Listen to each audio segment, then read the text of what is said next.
साथियों नमस्कार। GS and English talks official platform पर आप सभी का हार्दिक अभिनंदन और स्वागत है।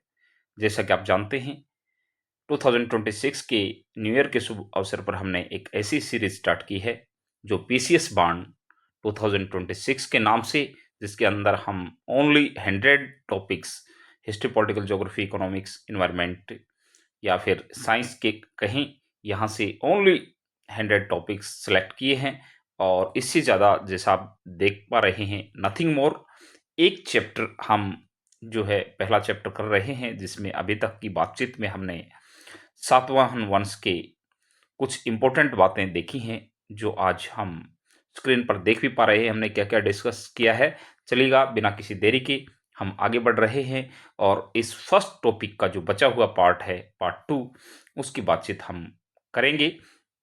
देखिए, अब तक हमने सातवाहन वंश के महत्वपूर्ण जितने भी तथ्य हैं, वो डिस्कस करके आपको दिए हैं।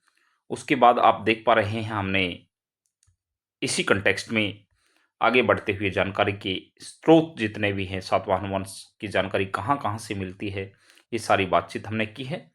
उसके बाद हमने प्रसिद्ध शासक किए हैं और प्रसिद्ध शासकों में जो है हमने सातकर्णी प्रथम को देखा है। उसके बाद हमने दूसरे प्रसिद्ध शासक सातवाहन वंश के हाल को देखा है। फिर हमने गौतमीपुत्र सातकर्णी की बातचीत की और फिर हम वशिष्ठ पुत्र पुलमावी की तरफ बढ़े और लास्ट का जो हमारा इम्पोर्टेंट जो शासक रहा था, वो यज्ञश्री सातकर्णी। ये सारी बातचीत यहाँ तक हम कर चुके हैं और मैंने आपको बताया था कि यहाँ तक की बातचीत देखिए, यहाँ पर हम प्री और मेंस को एक ही साथ ले रहे हैं साइमल्टेनियसली, अलग करके कतई नहीं देखना आपको भी। और आज का जो हमारा लेक्चर रहेगा, वो थोड़ा-सा कहूँगा मैं, मेंस की तरफ ज़्यादा इसका झुकाव रहेगा। पीटी की इम्पोर्टेंट बातें हमने कर ली हैं, लेकिन ये कतई नहीं कहा जा सकता कि अब तक हमने पीटी की जो बातचीत की है, यहाँ से मेंस का क्वेश्चन फ्रेम नहीं किया जा सकता, या फिर आज हम जो मेंस की बातचीत करेंगे, यहाँ से पीटी का कोई फैक्ट नहीं उठाया जा सकता, ऐसा कतई नहीं है। तो प्लीज़ चीज़ों को बहुत अच्छे से क्लीनली देखते हुए, क्योंकि हमने 100 ही टॉपिक चूज़ किए हैं, 100 क्वेश्चंस आपके आते हैं और कोशिश रहेगी, जैसा कि नाम है पीसीएस बाण, कि ऐसा तीर हम छोड़ें 2026 में, जो पीसीएस के आपके प्रत्येक लेवल को जो है वो टच करता हुआ निकले और 100 क्वेश्चंस जो होते हैं, वो हमारे 100 टॉपिक्स से बिल्कुल मेल खाते हुए एवरग्रीन जो आपकी जीएस रहने वाली है, जनरल स्टडीज़ के प्रत्येक पीटी और मेंस के या फिर इंटरव्यू के आप कहें, सभी फैक्ट्स और कॉन्सेप्ट्स को जो है अपने अंदर समेटते हुए आगे ये सीरीज बढ़े। तो आप भी चीज़ों को जो है बहुत अच्छे से रिवाइज करते हुए और एक अटेंटिव वे में और बहुत कीनली इन सभी चीज़ों को देखते हुए आगे बढ़िएगा। चलिएगा, आज सबसे पहले हमारी बातचीत रहेगी जो राजनीतिक स्थिति है सातवाहन वंश की, इसके बारे में हम जिक्र करने वाले हैं।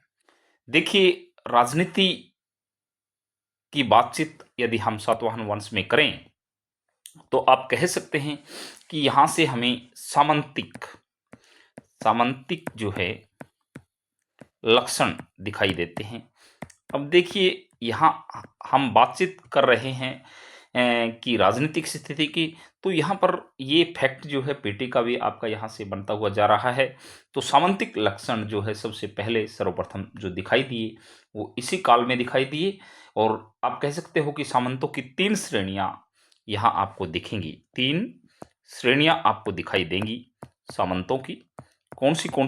आप कहेंगे सबसे पहले राजा होता था, फिर महाभोज और फिर तीसरे नंबर पर आप कहेंगे सेनापति। तो देखिएगा, सामंतिक लक्षण सबसे पहले दिखाई देते हैं और सामंतों की 3 श्रेणियां, जिनमें पहला राजा, महाभोज और फिर सेनापति। देखिए, रुकते हुए बिल्कुल स्क्रीन के ऊपर हम काम कर रहे हैं और जितना टाइम आप देंगे, स्पेंड करेंगे स्क्रीन के ऊपर या इन फैक्ट के साथ आँखों में समाएँगे, एक बार सरसरी नज़र से निकल जाएँ, उसके बाद फिर चीज़ों को जो है अपने दिलो-दिमाग में उतारते हुए आगे बढ़ें। तो ये सारी चीज़ें जो है इस तरह से देखते हुए आप आगे बढ़ेंगे। उसके बाद यदि जिला की बात करें हम, जिला को यहाँ इस समय जो है आहार कहा जाता था। अब पूछ लेगा आपसे सातवाहन वंश में जिला को क्या कहा जाता था? जो डिस्ट्रिक्ट है आज की, डिस्ट्रिक्ट को क्या कहा जाता था? तो आहार कहा जाता था। इस बात को भी आप याद करेंगे। और अधिकारी जो होते थे उनको कहा जाता था, अधिकारियों को, मैं यहाँ से आगे बढ़ रहा हूँ, अधिकारी जो होते थे, सॉरी, अधिकारी जो आज के टाइम भी ऑफिशियल्स ऑफिशियल्स कहें या ऑफिसर्स कहें आप, तो उनको कहेंगे आपकी अमात्य या फिर महामात्य, यानी कि और कर दें आप, अमात्य और महामात्य अधिकारियों को कहा जाता था। डिस्ट्रिक्ट को क्या कहा जाता था? आहार कहा जाता था। सामंतिक लक्षण यहां से दिखाई देते हैं। सामंतों की 3 श्रेणियां कह देगा 2, तो आपका क्वेश्चन गलत हो सकता है। उसके बाद आगे बढ़ेंगे आप, तो ग्रामीण क्षेत्रों में जो है, जो प्रशासक होता था, ग्रामीण क्षेत्र का प्रशासक होता था, उसको गोलकिक कहा जाता था। गोलकिक, गोलकिक। तो गोलमिक कहीं तो और थोड़ा सा बेस्ट रहेगा, आप इसको गोलमिक कहेंगे गोलकिक की बजाय, गोलमिक।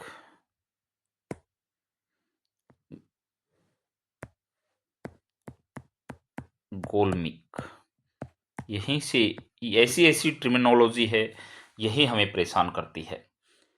कौन था ये? यहाँ डिस्ट्रिक्ट लेवल का कह देगा आपको, या फिर आपको स्टेट लेवल का कोई अधिकारी बोल देगा, या फिर आपको जो है भू राजस्व का अधिकारी बोल देगा। कंफ्यूज करने के लिए बहुत जो है स्पेस होता है एग्जामिनर के पास, और काफ़ी चीज़ों में आपको डेविएट कर सकता है। तो गोलमिक कौन था? ग्रामीण क्षेत्रों में प्रशासक हुआ करता था। और गोलमिक के पास क्या हुआ करता था, ये भी बात आप अच्छे से देखेंगे कि उसके पास जो है, गोलमिक जो होता था उसके पास एक सैनिक टुकड़ी का वो प्रधान होता था। आप कहेंगे सैनिक टुकड़ी का प्रधान, प्रधान। और इस टुकड़ी में क्या क्या होता था, ये बातचीत हम करेंगे। उसमें होते थे, इस टुकड़ी में 9 जो है रथ होते थे, 9 हाथी होते थे, 25 घोड़े और 45, 25 कहेंगे ये, 45 जो है वो पैदल सैनिक। ये जो है किसके पास होते थे? जो गोलमिक होता था ग्रामीण क्षेत्र में जो प्रशासक, उसके पास जो है एक टुकड़ी होती थी, उसके अंदर 9 रथ, 9 हाथी, 25 घोड़े और 45 पैदल सैनिक हुआ करते थे। तो ये जो है आप बातचीत ध्यान में रखेंगे। राजनीतिक व्यवस्था जो है या स्थिति सातवाहन वंश की कह सकते हो, ये थी। उसके बाद हम इसकी सामाजिक जो है स्थिति की बातचीत करें, तो उसमें आप देखेंगे कि समाज किस प्रकार का था। तो समाज जो है, कबीलाई लोग थे ये शुरुआत में, कबीलाई लोग थे, लेकिन इनको ब्राह्मण बना दिया गया था। यानी कि हमने मान लिया आगे चल करके इतिहास में कि ये ब्राह्मण थे, और कैसे कैसे ब्राह्मण इनको माना गया, ये कैसे ब्राह्मण बन गए, वो सारी बातें हम करेंगे। क्योंकि गौतमी पुत्र जो सातकर्णी था, गौतमी पुत्र सातकर्णी की बातचीत यदि हम करें, गौतमी पुत्र सातकर्णी, उन्होंने जो है चातुर्वर्ण्य व्यवस्था स्थापित कर दी थी। यानी कि 4 वर्ण जो थे उनको लेकर के इन्होंने व्यवस्था बना दी थी। लेकिन जो जाति और वर्ण थे, वर्ण और जाति का समीक्षण जो है, समीक्षण या मिलावट या उनको खत्म कर देना, वो नहीं किया। यानी कि जाति और वर्ण को बनाए रखा, आप यूं कहें कि ये बात आप कहेंगे। यानी कि उसको बनाए रखा, उसको खत्म नहीं किया, उनको मिलने नहीं दिया। और महिलाओं की यदि दशा की बातचीत हम करें, इसमें महिलाएं कैसी स्थिति में थी, तो अच्छी स्थिति थी और शिक्षित थी, आप कह सकते हो शिक्षित महिलाओं को शिक्षा का अधिकार था। पर्दा प्रथा जो है, पर्दा प्रथा नहीं थी, पर्दा प्रथा नहीं थी, महिलाएं पढ़ सकती थी और संपत्ति में अधिकार था, संपत्ति में अधिकार, औरतों को संपत्ति में अधिकार था, पढ़ सकती थी, पर्दा प्रथा नहीं थी। ये सारी बातें आप कहेंगे। हालांकि राजाओं के नाम जो है, उसके आधार पर माना जा सकता है कि मातृ प्रधान समाज था, लेकिन ऐसा है नहीं, क्योंकि राजकुल जो है, राजकुल पितृसत्तात्मक था। आप देखते हैं सॉरी कि समाज में, सॉरी जितने भी, हाँ समाज में ही आप कहेंगे, सामाजिक स्थिति कर रहे हैं हम, इसको आप कनेक्ट कर सकते हैं, राजनीतिक प्रिय जो है जीवन से भी जोड़ सकते हैं। लेकिन समाज में जो भी राजा बनता था, जितने भी बने हैं वो पुत्र ही बने हैं, जैसा आप देख पा रहे हैं। अंतरजातीय विवाह प्रचलित थे, ये बात इंपॉर्टेंट है, आप देखिएगा। अंतर जातीय जो है विवाह है,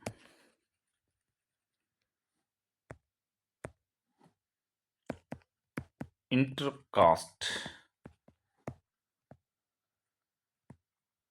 मैरिज जो है अवेलेबल थी, ये आप मानेंगे कि।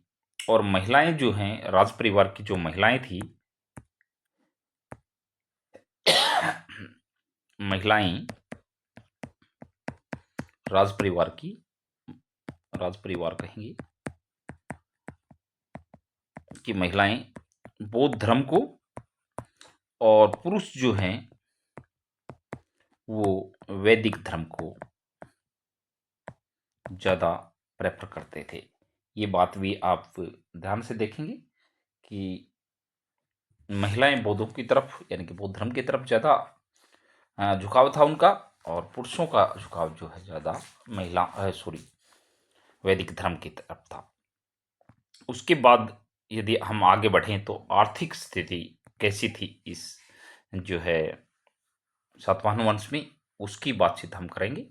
आर्थिक व्यवस्थाएं या मुद्राएं आप कहें, ऐसा भी आप कह सकते हो, क्योंकि मुद्रा भी एक आर्थिक स्थिति या व्यवस्था के तहत ली जा सकती है। कृषि की उन्नति के साथ साथ जो है, कृषि की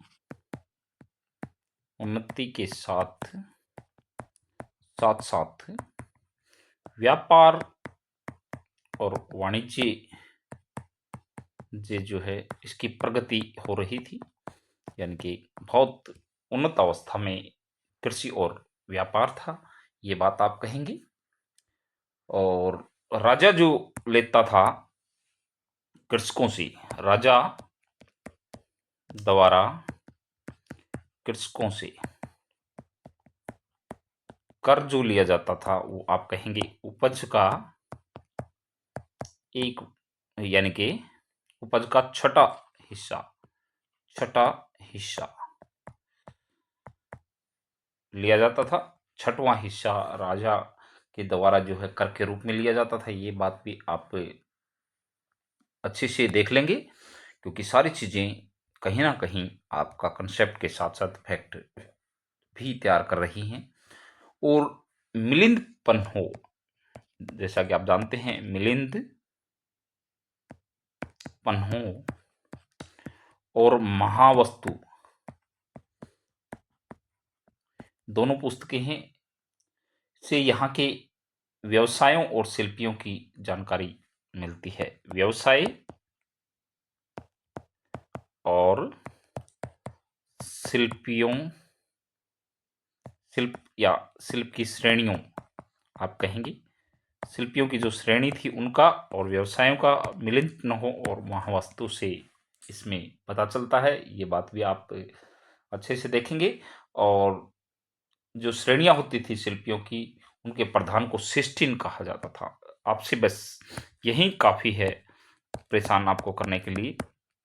सिस्टीन कौन थे सातवाहन वंश में? तो आप कहेंगे कि जो शिल्पियों की श्रेणी थी उनके प्रधान, शिल्पियों की श्रेणियों के प्रधान जो थे वो कौन थे? वो सिस्टीन कहलाते थे। इस बात को भी अच्छे से आप देखेंगे। उसके बाद यदि हम व्यापार की बात करें तो व्यापार जो है आंतरिक और बाह्य, व्यापार जो था आंतरिक व बाह्य दोनों तरह का व्यापार जो है हुआ करता था। ये बात भी आप ध्यान से देख लेंगे। और पश्चिमी देशों के साथ साथ जो है व्यापार की बातचीत करें तो पश्चिमी देशों के साथ साथ श्रीलंका, जावा, सुमात्रा के साथ जो है जलमार्ग से कहेंगे आप, से व्यापार होता था। ये बात भी आप ध्यान से देखेंगे। उसके बाद यदि हम व्यापार के अंदर जो व्यापार और व्यवसाय में आप कहेंगे कि चांदी एवं तांबे के जो सिक्के थे, व्यापार एवं व्यवसाय में करसापन क्या थे? चांदी व तांबे के सिक्के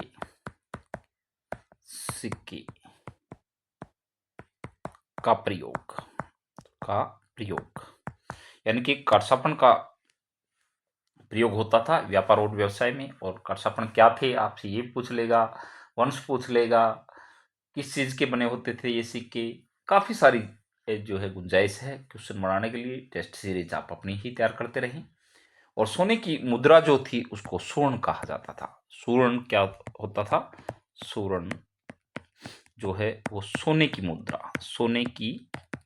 मुद्रा को स्वर्ण कहा जाता था। इस बात को भी आप ध्यान रखें। और 35 जो करसापन थे उनके बराबर ये हुआ करती थी। ध्यान रहे कि 35 जो चांदी के सिक्के जिनको करसापन कहते हैं हम, उनके बराबर जो है इसकी स्वर्ण जो है इसका मूल्य हुआ करता था। और साथ में आप कहें कि सातवाहनों ने प्रोटीन, तांबा व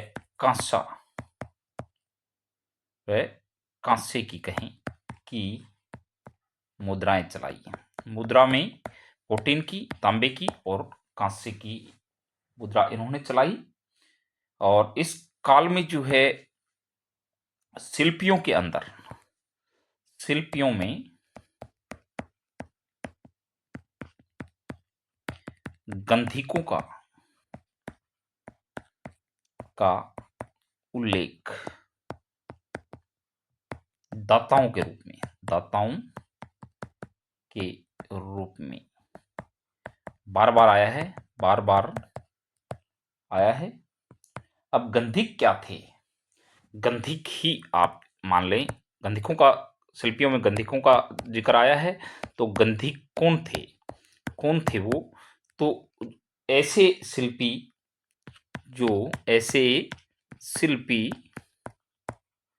जो इत्र बनाते थे। इत्र बनाने का जिनका काम था, यानी कि इत्र आप जानते हैं सेंट आज के टाइम में, और ये गंधिक लोग हुआ करते थे, जो आगे चल कर के गांधी भी बन गए। तो ये बात आप देख करके चलेंगे, याद रखेंगे, इंपॉर्टेंट फैक्ट है। चलेगा, आगे बढ़ते हुए हम अब बातचीत करने वाले हैं धार्मिक व्यवस्था की। धार्मिक व्यवस्था सातवाहन वंश में कैसी थी? तो सातवाहन जो शासक थे, सभी के प्रति शासक जो हैं, सभी के प्रति प्रति सहिष्णुता रखते थे।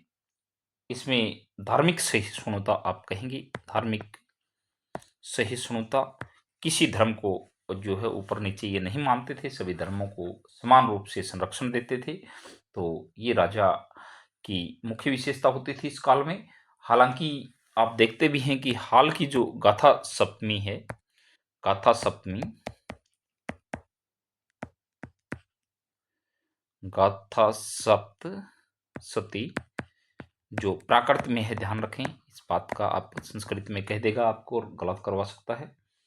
उसके प्रारंभ में ही जो है शिव की पूजा, शिव, इंद्र, कृष्ण एवं गौरी, यानी कि सभी की, शिव की, इंद्र की, कृष्ण की, गौरी की, इन सभी की जो है पूजा दिखाई गई है।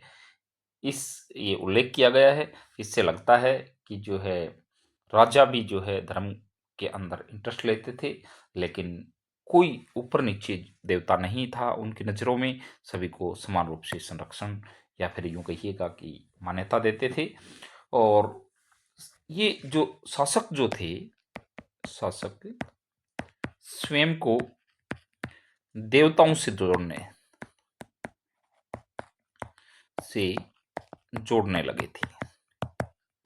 लगे, स्वयं को देवताओं से जोड़ने लगे। ये कैसे? कि आपको ये तो सिद्ध करना ही है कि कैसे कह सकते हो, क्योंकि गौतमी पुत्र सातकर्णी ने स्वयं को कृष्ण, गौतमी पुत्र जो गौतमी पुत्र सातकर्णी जो है, उसने अपने आप को कृष्ण, हालांकि पुराणों में जो है उसको राजाओं को अलग अलग नाम भी दिए गए हैं, लेकिन गौतमी पुत्र सातकर्णी जो है आप कहेंगे उसने कृष्ण, बलराम और संकर्षण का रूप मानना अपने आप को। संकर्षण, बलराम या कृष्ण, आप ये कहें कि उनका रूप माना इन्होंने अपने आप को। तो ऐसे में कह सकते हो आप कि इन्होंने अपने आप को, और इसे नासिक प्रशस्ति जो है उसमें अद्वितीय ब्राह्मण भी कहा गया है। जो नासिक प्रशस्ति है, नासिक की जो प्रशस्ति है उसमें किसको, अद्वितीय ब्राह्मण किसको कहा गया? गौतमी पुत्र सातकर्णी को। तो ये बातें जो हैं धार्मिक व्यवस्था से रिलेटेड हैं इनकी, ये भी आप देखेंगे। उसके बाद हम आगे बढ़ें, तो आगे बढ़ते हुए देखते हैं आप भाषा व कला। भाषा व कला में जो है इनकी राजकीय भाषा, हमने जैसा कि पहले ही आपको बता दिया है, राजकीय भाषा जो है वो इनकी प्राकृत रही। लिपि की यदि हम बात करें तो लिपि ब्राह्मी रही है। मैंने जैसा कि आपको बताया भी था कि हरियाणा पीसीएस के अंदर ये एक क्वेश्चन पूछ लिया था। प्राकृत भाषा भी दी गई थी, संस्कृत भी दी गई थी कि सातवाहनों की कौन सी भाषा है, और कन्फ्यूजन स्टूडेंट्स में बन गया था। तो देखिएगा हम बिल्कुल आखिरी पड़ाव पर हैं, आखिरी मोड़ पर हैं इस सातवाहन वंश के, और यहाँ से आपका क्वेश्चन हरियाणा पीसीएस के अंदर, यानी कि एचसीएस की परीक्षा जो एचपीएससी लेती है, हरियाणा पब्लिक सर्विस कमीशन, उसमें हरियाणा सिविल सर्विसेज में ये क्वेश्चन पूछा गया है। तो आप यहाँ से पीवाईक्यू भी तैयार कर सकते हैं, या फिर पीवाईक्यू से और आप इधर आ सकते हैं। और यहाँ के जो स्थापत्य और कला की बात है, कला स्थापत्य में जो है आप कह सकते हो कि कारले के चैत्य और अमरावती के स्तूप इम्पोर्टेंट हैं, ये बात भी आप कहेंगे, देखेंगे। तो यहाँ तक की बातचीत हमारी जो है, इसके बाद आपका सातवाहन वंश कंप्लीट हो जाता है। हमने 5 मिनट में जल्दी-जल्दी जो है पिछली वीडियो में भी आपसे आपके सामने जो है सारी चीज़ें रख दी थी। इसी प्रकार से एक बार फिर मैं आपको बता दूँ कि सातवाहन कालीन जो संस्कृति थी, वो एक प्रकार से दक्कन व उत्तर की जो भौतिक संस्कृतियाँ थी, उनका के जो स्थानीय उपादान थे, उनका ये मिश्रण था। और उसमें फिर हमने बातचीत की है, राजनीतिक व्यवस्था हमने सबसे पहले डिस्कस की आपके सामने, जिसमें सामंतिक जो है लक्षण दिखाई दिए और सामंतों की 3 श्रेणियाँ आपको बताई हैं। राजा, महाभोज, सेनापति हमने बताए। उसके बाद जिला के को जो है आहार कहा जाता है, ये बताया। अधिकारियों को जो है अमात्य और महामात्य कहा जाता था। राजनीतिक व्यवस्था की बातचीत हम कर रहे हैं, एक बार रिवीजन मोड में। फिर ग्रामीण क्षेत्रों में प्रशासक को जो है गौलमीक कहा जाता था और उसके पास एक सैनिक टुकड़ी हुआ करती थी और सैनिक टुकड़ी के अंदर जो है 9 रथ, 9 हाथी, 25 घोड़े और 45 पैदल सैनिक हुआ करते थे। ये बातचीत हमने राजनीतिक व्यवस्था को लेकर के की है। उसके बाद सामाजिक व्यवस्था की यदि हम बातचीत करें, तो आपको हमने बताया है कि सातवाहन जो हैं वो दक्कन के कबीलाई लोग थे, जिनको बाद में ब्राह्मण मान लिया गया। गौतमीपुत्र सातकर्णी ने खुद जो है जो 4 वर्ण थे उनको स्थापित किया, लेकिन उन्होंने वर्णों और जातियों का जो है संमिश्रण, एक मिलावट उनमें जो है नहीं होने दी, यानी कि मिलने नहीं दिया। हालाँकि इस जो ये सातवाहन वंश है, इसमें महिलाओं की स्थिति जो है अच्छी थी, शिक्षित थी महिलाएँ, पर्दा प्रथा नहीं थी, संपत्ति में जो है महिलाओं को अधिकार था। हालाँकि राजाओं के नाम जो हैं मातृप्रधान इस तरह से लग रहे हैं, लेकिन राजा जो है वो बेटा ही हुआ करता था, पितृसत्तात्मक ही समाज था आप कहेंगे। समाज में जो है अंतरजातीय विवाह प्रचलित थे, ये भी आप बताएँगे। और महिलाएँ जो होती थी राज परिवार की, वो बौद्ध धर्म को ज़्यादा प्रेफ़र करती थी और मेल जो है वो वैदिक धर्म को। ये बातें आप कहेंगे। हाँ, एक बात और कि इसी समय जो है बौद्धों और भिक्षुओं को करमुक्त भूमि देने की प्रथा भी आरंभ हो गई थी। ये आप ऐड ऑन कर लेंगे सामाजिक व्यवस्था में, कि बौद्धों और भिक्षुओं को जो है सॉरी, बौद्ध भिक्षुओं और ब्राह्मणों को आप कहेंगे। बौद्ध भिक्षु और ब्राह्मणों को करमुक्त भूमि दी जाने लगी थी। ये भी एक, क्योंकि सामंतिक जो व्यवस्था थी उसका ही एक एग्जाम्पल आप कह सकते हो। इस प्रकार से जो है हमने आर्थिक सॉरी सामाजिक स्थिति को भी या व्यवस्था को भी डिस्कस किया। आर्थिक व्यवस्थाएँ कैसी थी, मुद्राएँ कैसी थी, ये बातचीत भी हमने की है कि कृषि जो है वो उन्नत अवस्था में थी। व्यापार और वाणिज्य की प्रगति इस काल में हुई। राजा द्वारा जो है कृषकों से फसल का 1/6 भाग जो है कर के रूप में लिया जाता था। मिलिंद पर होता था महावस्तु से व्यवसाय शिल्पियों की विभिन्न श्रेणियाँ हमें मिली। इसके प्रधान जो हैं सिस्टिन हुआ करते थे। ये बातचीत भी आपके सामने हमने की है। व्यापार आंतरिक और बाह्य तौर पर दोनों तरह से होता था और पश्चिमी देशों के साथ-साथ जो है श्रीलंका, जावा, सुमात्रा से भी जलमार्ग द्वारा व्यापार होता था। ये हमने सब आपको बताया है। व्यापार व्यवसाय में जो है चांदी एवं तांबे के जो सिक्के होते थे, जिनको करसापण कहा जाता था, उनका प्रयोग होता था। और सोने की जो मुद्रा थी उसको स्वर्ण कहा जाता था। जो चांदी के जो 35 करसापण होते थे उनके बराबर इसका मूल्य होता था। और इस काल में जो है प्रोटीन, तांबा व कांस्य की मुद्राएं चलाई गई। इसी काल में शिल्पियों में जो है गंधिकों का उल्लेख मिलता है, बार बार आया है और दाताओं के रूप में आया है। हालांकि गंधिक कौन लोग हुआ करते थे ऐसा पूछा जा सकता है। तो गंधिकों में आप कह सकते हो कि गंधिक वो लोग थे जो, या फिर वो शिल्पी थे जो इत्र बनाने का कार्य करते थे। तो इस तरह से बातचीत हमने आर्थिक व्यवस्थाओं को लेकर के भी की है। आर्थिक जीवन कैसा था इनका, सातवाहन लोगों का। और धार्मिक व्यवस्था जो है हमने सातवाहन वंश की वो भी आपको डिस्कस करके दी है, यानी कि कंपाइल करके दी है। सातवाहन शासकों में आप कह सकते हो कि सभी नागरिकों के प्रति धार्मिक सहिष्णुता की भावना थी, या नीति आप कहें कि टॉलरेंस की, या फिर सहिष्णुता आप कहेंगे कि उसकी नीति इन्होंने अपनाई। और हाल की जो गाथा सप्तशती है, उसके प्रारंभ में ही आप देखते हैं कि शिव की पूजा, इंद्र की पूजा, कृष्ण, पशुपति एवं गौरी, इन सभी की पूजा का उल्लेख किया गया है। सातवाहनकालीन लोग जो है स्वयं को देवताओं के साथ जोड़ने लगे थे। कैसे कह सकते हो? हाउ कैन यू से तो इसका जवाब आप दे सकते हैं कि गौतमीपुत्र सातकर्णी ने स्वयं को जो है कृष्ण, बलराम और संकर्षण का रूप माना, और इसे नासिक प्रशस्ति जो है उसमें अद्वितीय ब्राह्मण भी कहा गया है। किसको? गौतमीपुत्र सातकर्णी को। भाषा एवं कला के अंदर हमने बता ही दिया आपको कि प्राकृत इनकी भाषा हुआ करती थी, लिपि इनकी ब्राह्मी थी, और सातवाहनों की जो स्थापत्य कला की बात करें तो कार्ले के चत्ते और अमरावती के स्तूप बहुत ज़्यादा इम्पोर्टेंट हैं अपने आप में।